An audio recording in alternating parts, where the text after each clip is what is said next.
અમદાવાદમાં જિલ્લામાં 5 વર્ષ બાદ સિઝનનો 100% વરસાદ વરસ્યો। આ વર્ષે ધોળકામાં સૌથી વધુ 128% વરસાદ નોંધાયો, જ્યારે સૌથી ઓછો 58% વરસાદ સાણંદમાં વરસ્યો।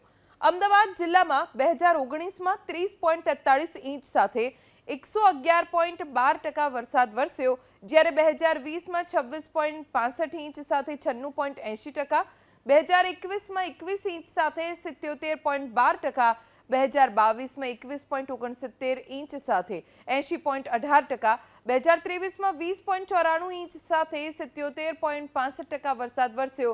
જો કે 2019માં સિઝનના 100% વરસાદ માટે સપ્ટેમ્બરના ત્રીજા સપ્તાહ સુધી રાહ જોવી પડી હતી, પરંતુ આ વખતે અત્યાર સુધી ધોળકામાં 37.44 ઇંચ સાથે સૌથી વધુ 128.69%, જ્યારે સાણંદમાં 18.18 ઇંચ સાથે સૌથી ઓછો 58% વરસાદ પડ્યો।